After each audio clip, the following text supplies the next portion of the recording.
Guys.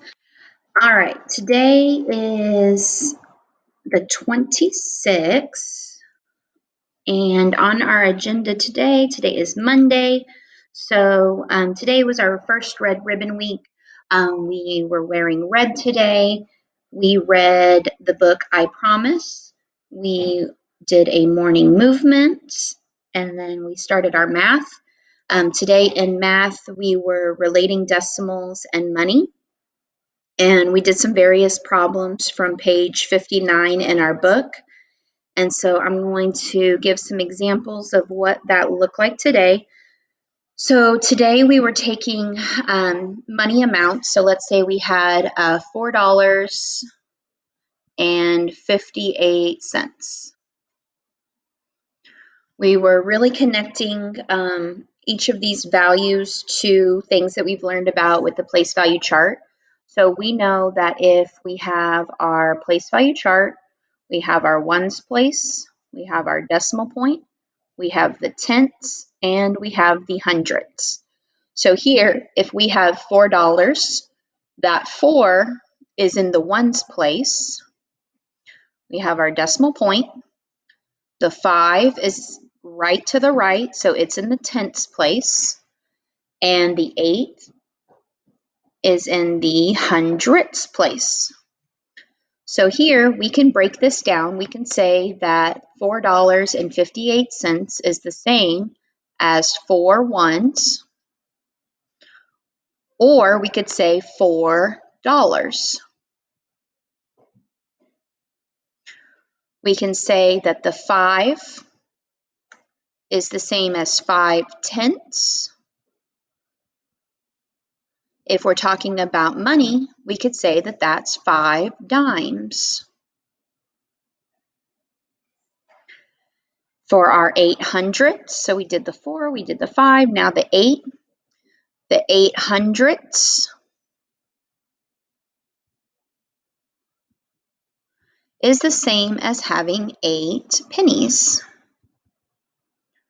So we're taking these values, these place value columns, and these values here, and we're thinking about it, we're making the connection between them. So when we have 4 ones, that's the same as having $4. The tenths, we're connecting that to dimes because the value of a dime is 10 cents. The hundredth, we're connecting it to a penny. All right, let's try another one.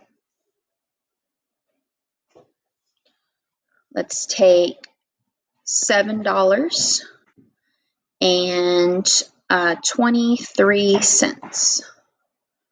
So here's my amount. I can put this on a place value chart. I can have my ones, my decimal point, my tenths, and my hundredths. I'm going to start here. I've got the 7 in the ones place, the decimal point. The 2 is right to the right, and the 3 is right next door to the tenths.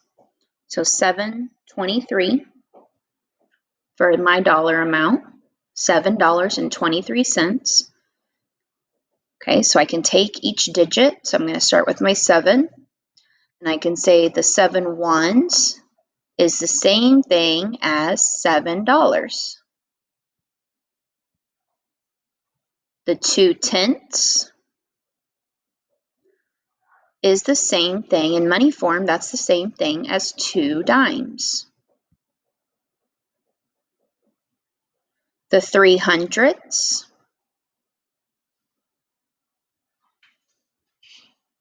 is the same thing as 3 pennies.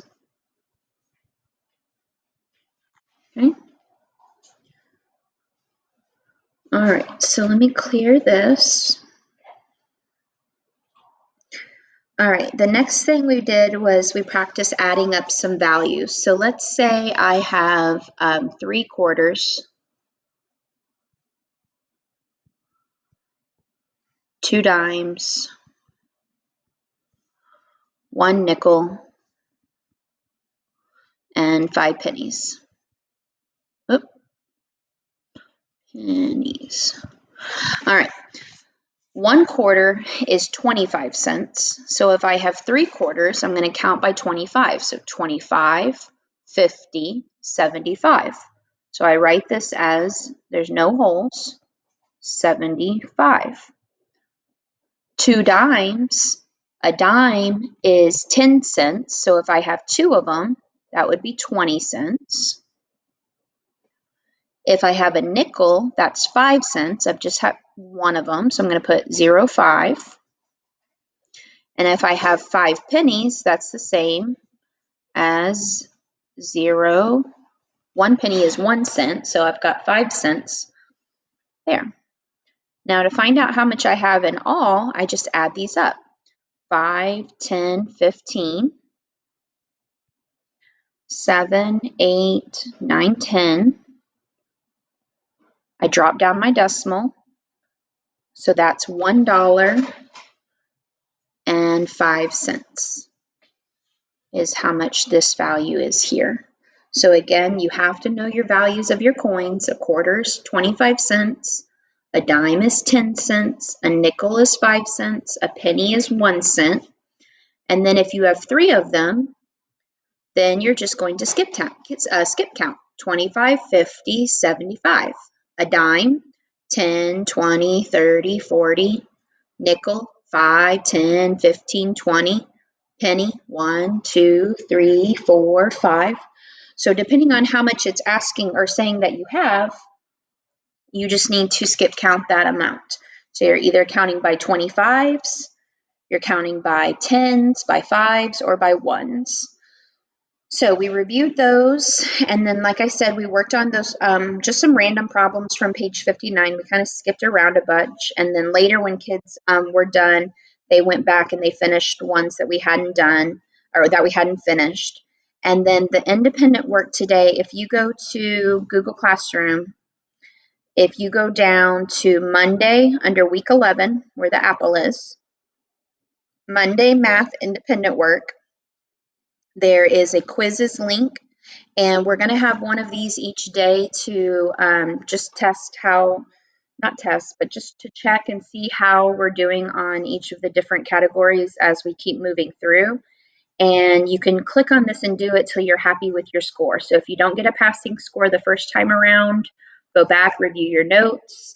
If you have a question, please ask me, and then go back and try to get a higher score until you've really got it down really well. All right, in reading today, we started talking about argumentative texts. We went to Seesaw.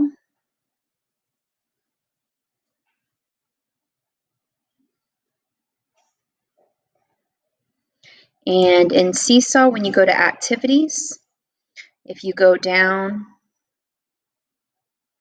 to reading whole group,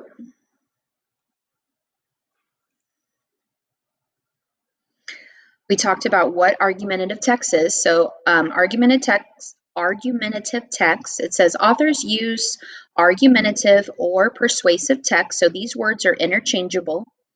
They use it to convince an audience to take action or to change their belief or habit. So if I am arguing or trying to persuade you to do something, I'm trying to convince you to do something. I want you to take action. I want you to do something. I want you to change your belief about something. Okay, or I want you to change a habit. Okay, so I'm trying to talk you into something. So these authors make a claim. The claim is their opinion statement. It's what they're saying. So I keep using the example of dogs are better than cats. So my claim, that is what it is. My claim is that dogs are better than cats. Okay, so that claim is going to go here in the introduction. This is where I give my opinion. It's an opinion because not everybody thinks that. Some people think that cats are better. Okay, so this is my opinion on what I believe about whatever that topic is. Then I'm going to back it up with reasons. So you can see here, you give a reason, and then you give facts and details that support it. So here's one reason with supporting details, another reason with supporting details. So I'm going to tell you why, my reasons why I think dogs are better than cats. I can't just say dogs are better than cats and then you magically change your mind. I I need to back it up with reasons. I need to provide evidence, facts, and things like that that are going to make you also believe the same as I do. Okay, so here's the structure, what it looks like. Again, the purpose is to make the reader think or act like to act a certain way. Then we went to page 2. We filled in this. So it says argumentative text. The author is trying to grab the little hand piece. The author is trying to either persuade or convince the reader to, number 1, do something. Number 2, to change his or her mind. And number 3, to think or believe something. The author is going to make a claim. They're going to say what their opinion is. They're going to give you reasons, okay, why their claim, whatever they're saying, is true. They're going to back it up with examples and evidence. Okay. Then we went to page 3 and we read the story, The Ultimate Classroom Helper. So this is an argumentative text. So as we read, we're looking for that type of structure that we saw on page 1. We're looking for that introduction where the author makes a claim. We should be expecting that. So when you see that, oh, this is argumentative text, right away you should be introduced to how the author feels about something. Then you're going to be expecting to see those reasons. Okay, the author is going to give you reasons why you should also think the same. Then sometimes you might have an opposing opinion. We didn't talk about this. Opposing opinion is where, like, if I say dogs are better than cats and I'm giving you all these reasons why dogs are better than cats, you might have something that says something like, well, some people will say cats that are better than dogs because of blank. However, and then you go and you tell what you actually think. Okay, so you might give what the other side that, like the ones that say cats are better, you might give something or share something that they believe, but then you're going to twist it back and you're going to make it about yours. All right, so classroom helpers, the ultimate classroom helpers. So let me zoom in so we can see it better. All right, so ultimate classroom helpers. Have you ever met a kid? And again, as we're reading this, you're looking for that structure. Have you ever met a kid that wouldn't love having a class pet? Me neither. If you've been thinking about getting a pet for your classroom, I have good news for you. Class pets aren't just fun for kids, they're good for them too. First, class pets teach students responsibility. There is a lot of work involved in caring for another living being. Students can be given jobs and tasks such as feeding the class pet, giving it water, or cleaning its cage. This responsibility builds confidence because students understand what they are doing matters. Along with responsibility, students can learn empathy from having a class pet, which creates a healthier, happier classroom. In earning to take care of an animal increases the awareness of the needs and feelings of others. Dr. Harvey Markovich, a pediatrician and editor of the Archives of Disease in Childhood, states, being around animals is extremely good for children. They're good for morale and teach children about relationships and about the needs of another living being. Learning to care for a pet helps them learn how to care for people. Class pets also make learning more fun. They make exciting topics for writing assignments. They teach kids about living organisms and can be starting points for fun research projects. They can even be fun topics for story problems in math. Fun lessons and activities like these can help kids pay attention and stay on task. They can even make kids look forward to going to school. Every classroom needs a class pet. Some kids don't have a lot of experience with animals outside of school and miss out on these opportunities to learn about responsibility and empathy.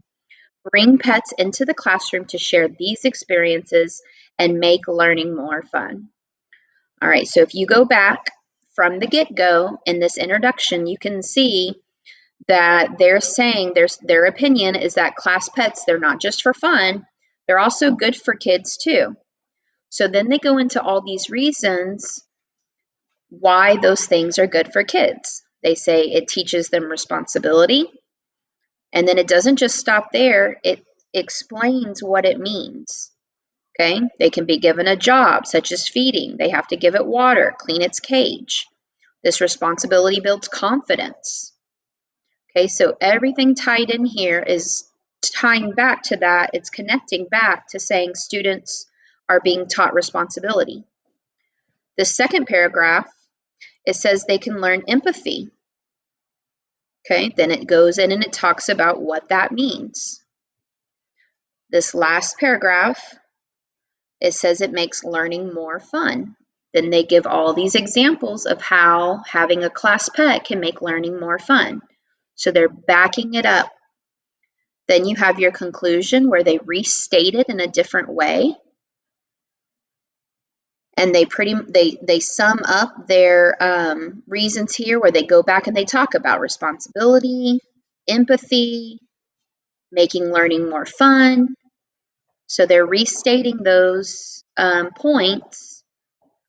And then what you guys are going to do is you are responsible for the second page here. It says the author's claim. So what is the author claiming? What's this whole paper about? Who is the intended audience? So intended audience is who is the person who wrote this. They didn't just write it for everybody. Okay, it's directed to a certain type of group. And so who do you think would benefit from reading this paper? Then the blue boxes, you're going to add in here reasons, evidence, examples. Rhea, hush. So reasons, evidence, examples. What kind of things did the author say to back up their claim? Then you're going to evaluate the author's argument. Do you think that they were convincing? Did they do their job? Why or why not? After that, you're going to hit draft, and you're going to draft it, and then we'll pick up with that activity tomorrow. When you are done, no, I forgot something. All right, so when you're done, all right, we did that. The next part is the haunted house introduction. And so you have to skip down. Let me open that back up. So reading whole group here.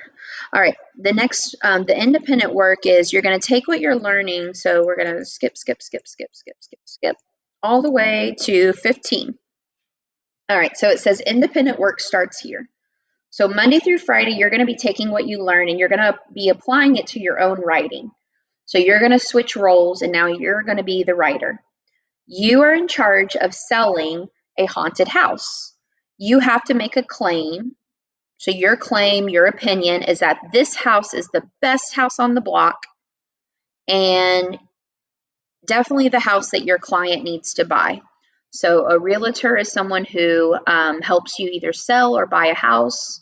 So pretend like you're the realtor and you have a client, somebody that wants to buy a house, and you're trying to sell them this haunted house.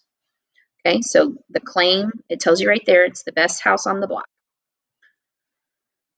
Here's some resources, things you can use. Here's a checklist, things that you could think about to include. Here are some persuasive word lists. So when you're, again, argumentative, persuasive, these words are interchangeable.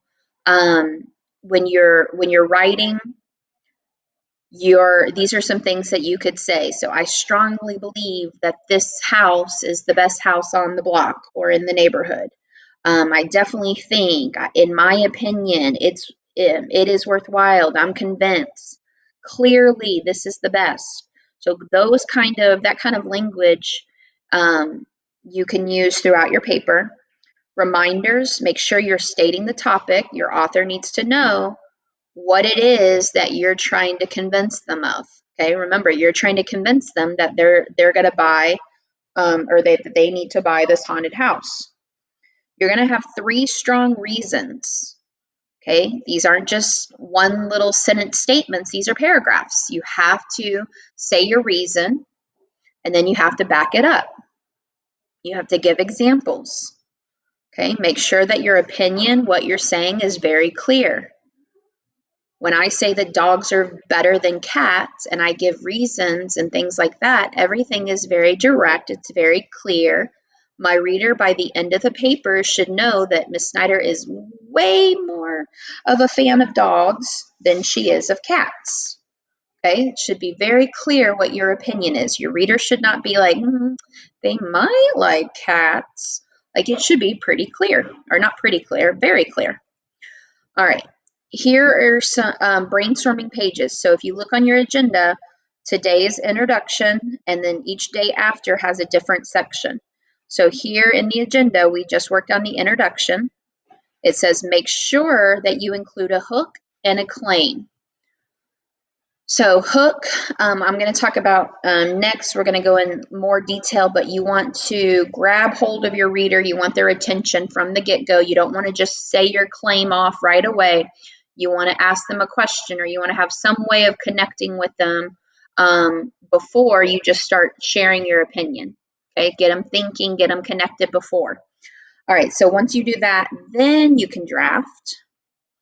And then in small group today, we worked on, we continued off from where we left off last week with the story Up, Up, and Away.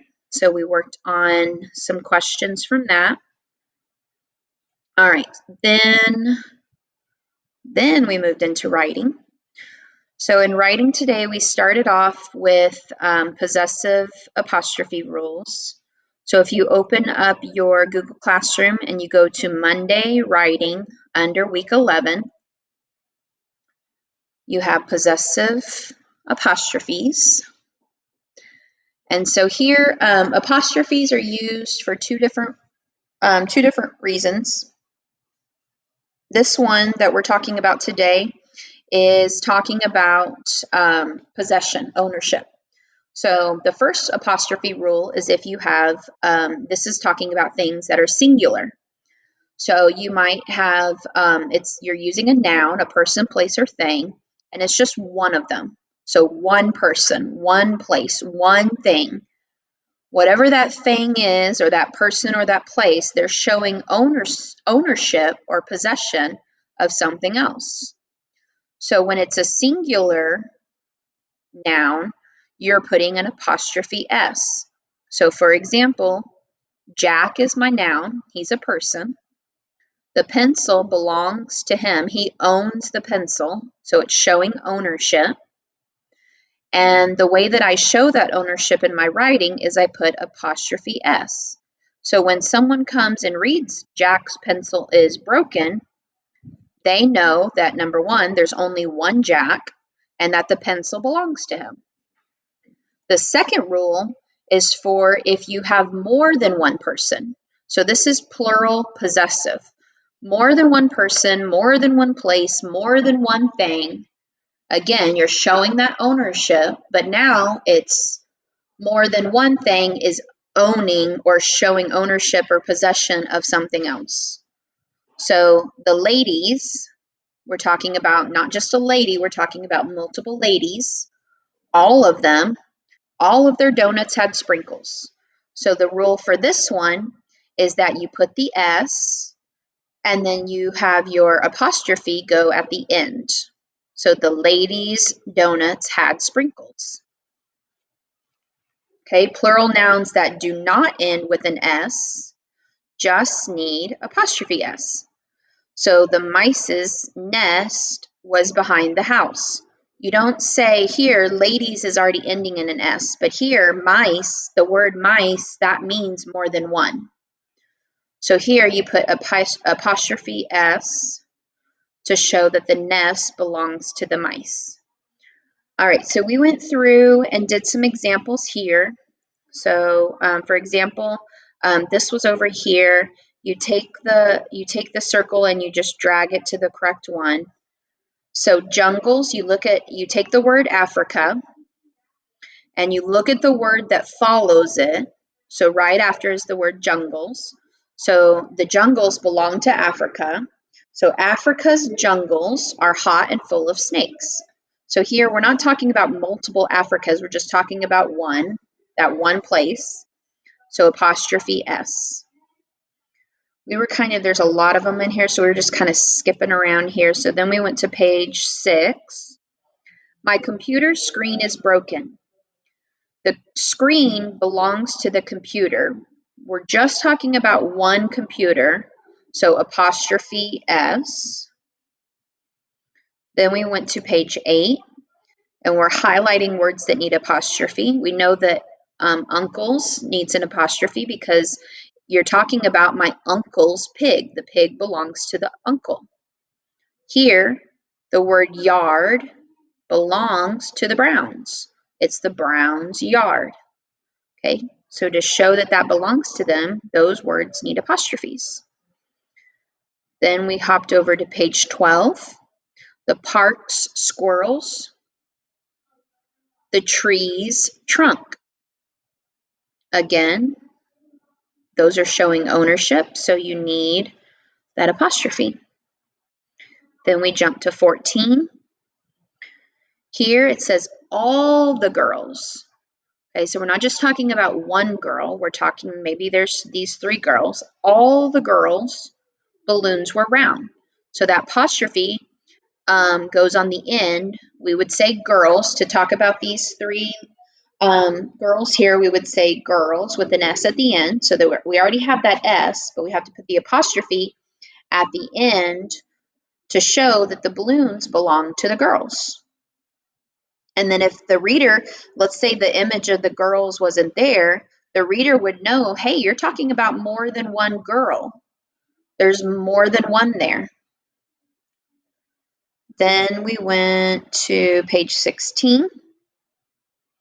The pizza's crust were all filled with cheese. Again, they were all filled. So we're talking about all the pizza crust. So again, the S goes in the end to show the crust belongs to the pizza. All right, on this next section, let's see what we did this one.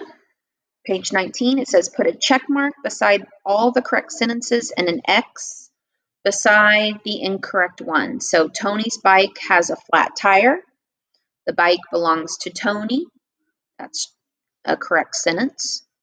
The bike's tires need to be fixed. We said that was true. The tires belong to the bike. There's just one bike.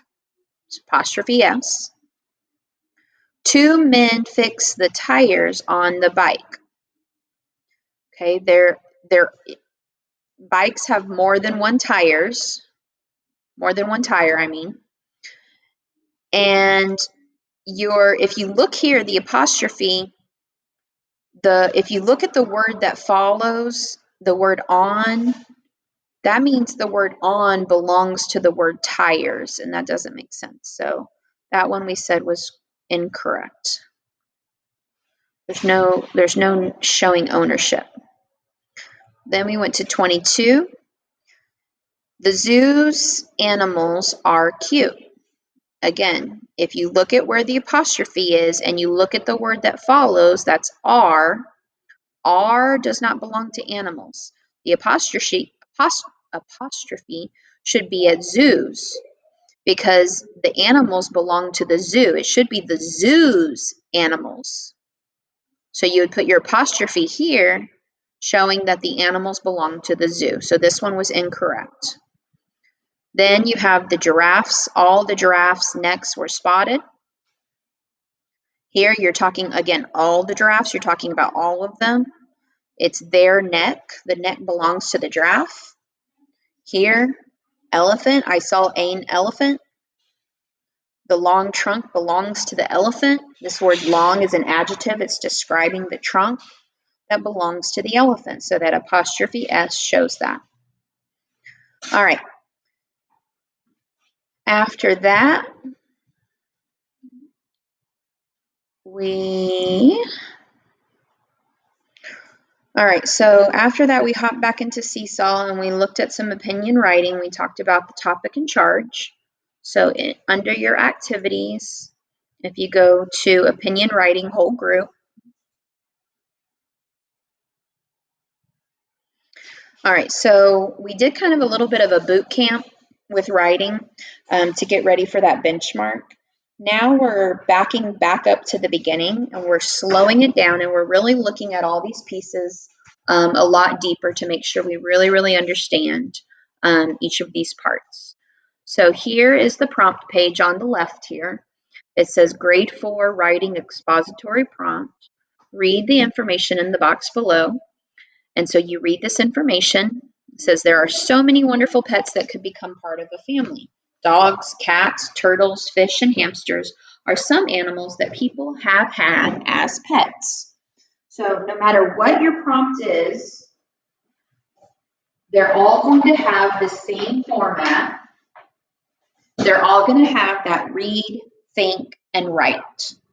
Okay, it's just going to be something different to read, something different to think about, something different to write about, but they all have the same format. And at the bottom, they all have the same, with the be sure to things that you need to remember. So here, you're reading this about the wonderful pets that could become part of your family. Then you're going to think about all the pets that you have heard families have had. Then you're going to write about one animal that you think would make the best pet. You're going to explain what makes this animal special to you. So here, I put topic and charge up here. So I'm going to grab my highlighter and I'm going to underline, or highlight what the topic is. So the topic of this is the subject, which is about one animal that I think would be the best pet. So I'm going to highlight that. Then I'm going to grab topic and I'm going to move it down. And that's the topic of my paper. This is what my whole paper is going to be about, this one animal that's going to make the best pet. Okay. Then you're going to get your charge, and the charge is what it's going to, like how you're going to do it. So the topic is what it's about. Charge is how you're going to write your paper.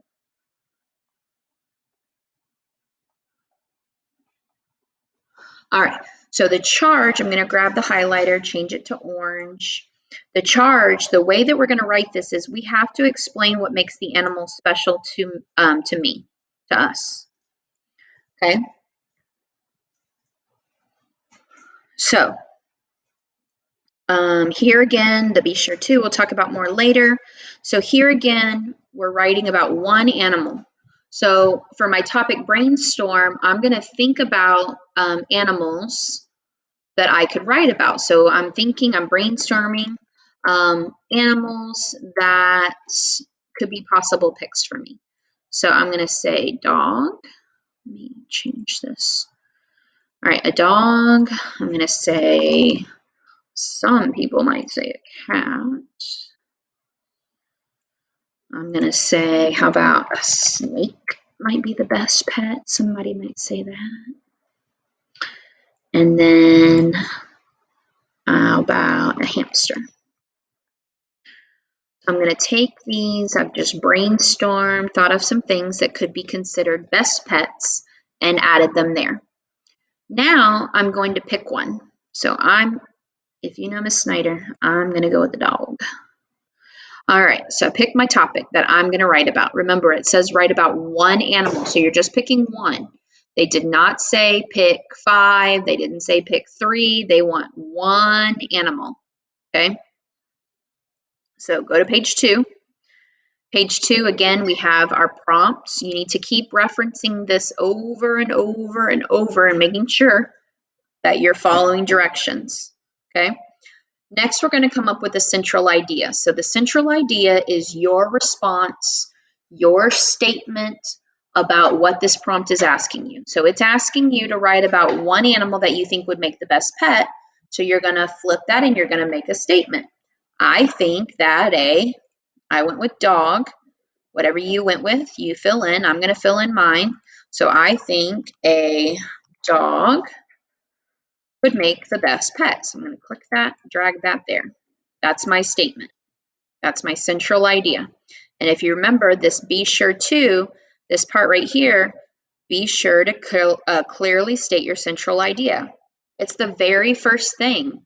In my opinion, it's the most important thing. If you don't tell your reader what your answer is, what your response is, what your opinion is, then you're number one, you're not going to get a very good score at all. Okay?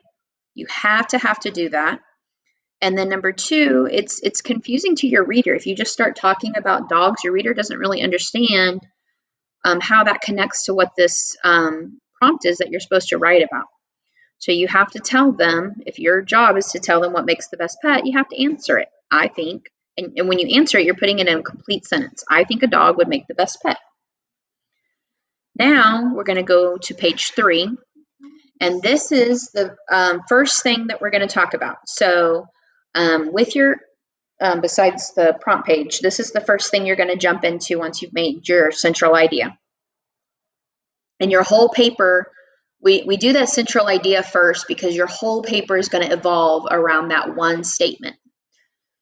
So now we're going to come up with a introduction.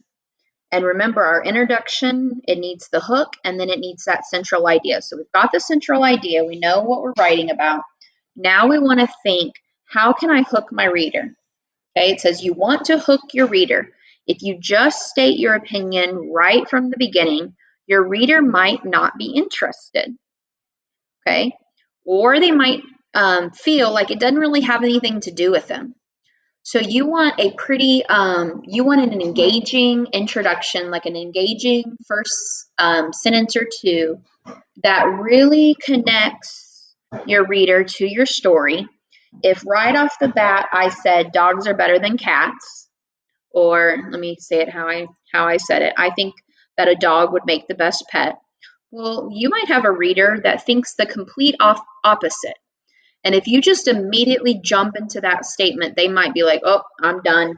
I don't agree. I'm not going to keep reading. But if you ask them an engaging question, or you say something that they can connect with, then they're more likely to keep reading and they're more likely to be engaged in what you're saying. So today we're going to practice starting off our introductions with asking a question. So here are some things we're going to do. So it says, when you ask a question, you are immediately connecting your reader to your paper. So again, we're going to think about that central idea. So let me fill in mine. I think that a dog would make the best pet. So I'm going to fill that in. So now I have to think of questions that I could ask that connect to that topic. So if I'm talking about dog being the best pet, all of my questions need to be connected. You don't want to, like, if I ask you, hey, what'd you have for lunch today? And then I say, I think dogs would make the best pet. Those are completely two separate things. They have no connection.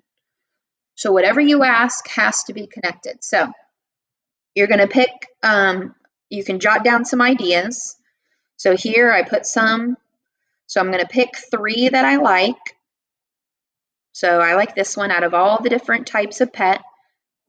Which one would you choose? That sounds good. That ties into mine. I like this one. Did you know that there are many benefits to owning your own pet? I like that one. And then let's see, what else could I pick? How about, all right, this one. I think dogs are good listeners. Do you ever wish you had someone that would really listen?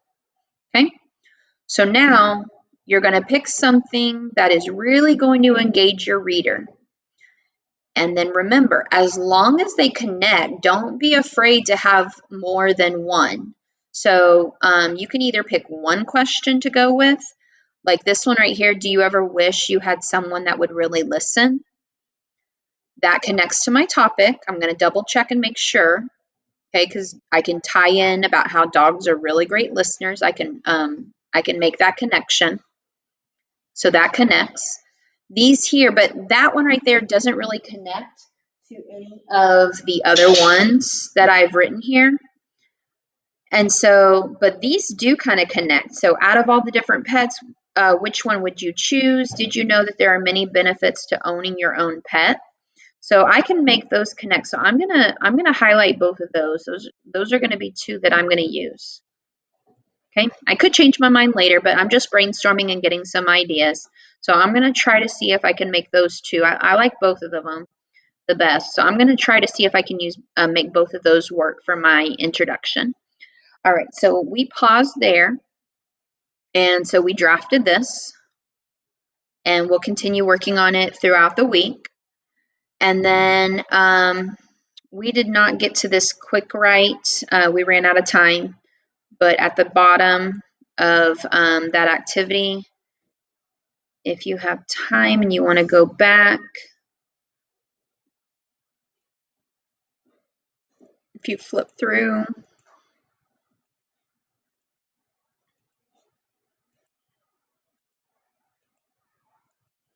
all right, so the quick writes start here with number 1, explain your perfect fall day.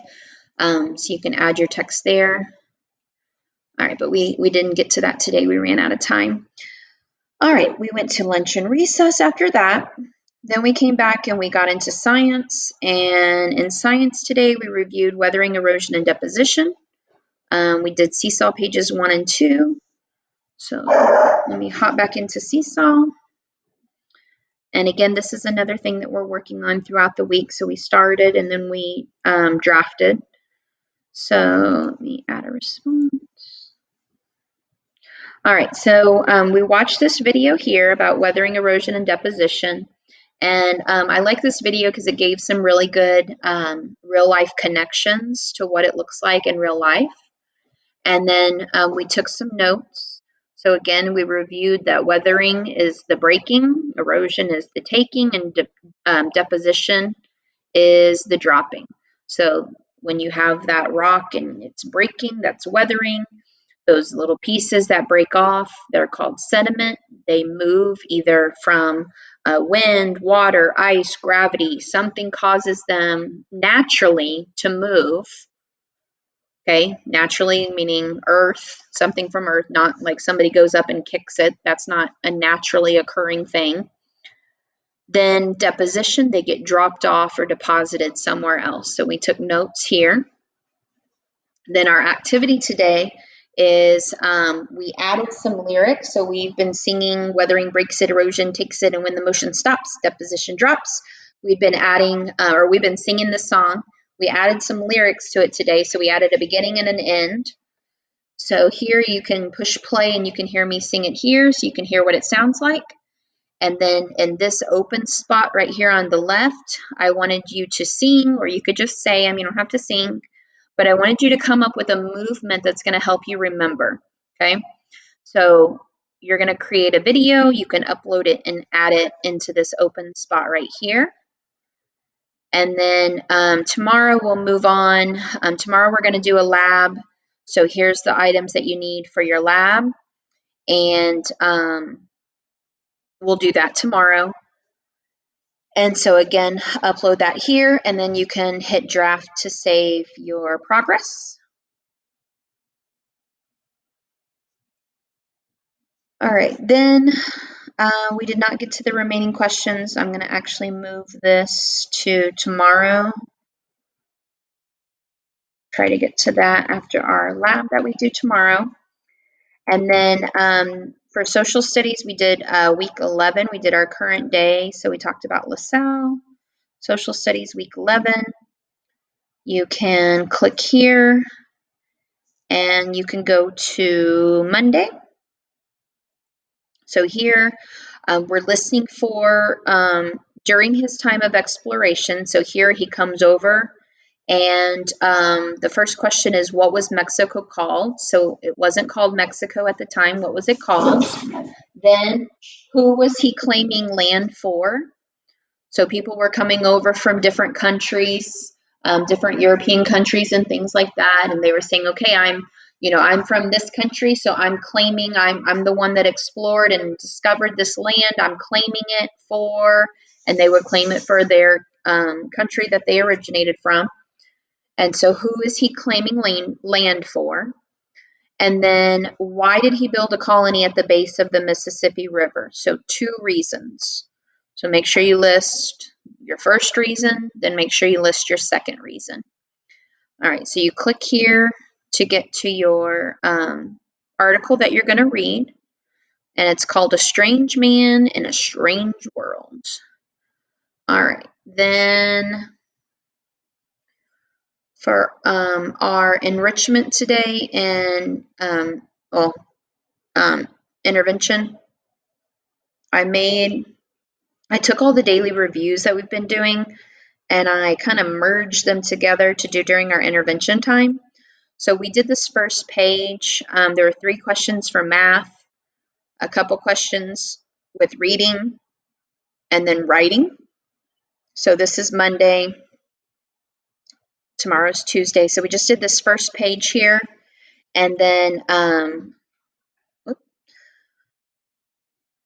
there it is, Monday. So we did this first page here and we filled in each of these and then we drafted it so we'll have it ready for tomorrow's part on Tuesday.